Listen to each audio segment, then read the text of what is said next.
Welcome back to the garage, and this is where the majority of my videos have been shot previously. However, from here until basically the rest of the future, it's going to change drastically. Now, there still will be some videos shot in here because I still will do some of my builds. I will also still be doing the contracting side of things. So if you stuck around at the very beginning, you know that this originally started off with the Vin's builds and then it went on to Get Smart DIY. I still believe in both of those. However, I have a new direction, and this is what this video is all about. The majority of videos will now be shot in here.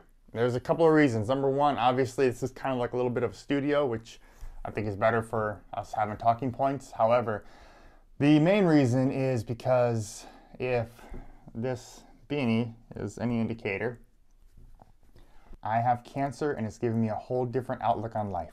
At the time that I'm filming this, I am about to start my second cycle of chemotherapy. That's why I'm wearing this little guy. It's a little cold. So with that, I don't want to take too much of your time. I just wanted to give out the announcement that the channel is changing and the reason why it's changing, but to get a full explanation as to why I am doing this, click over here. This is going to be part one in a two-part series that's going to go in depth what it means for you and why you should continue to watch. And again, I'm not going to stop the builds or the Get Smart videos. They're just going to become part of this new channel. So in the spirit of the new year, it's a new year, it's a new me, it's a new direction for the channel. I hope you join me. Until next time.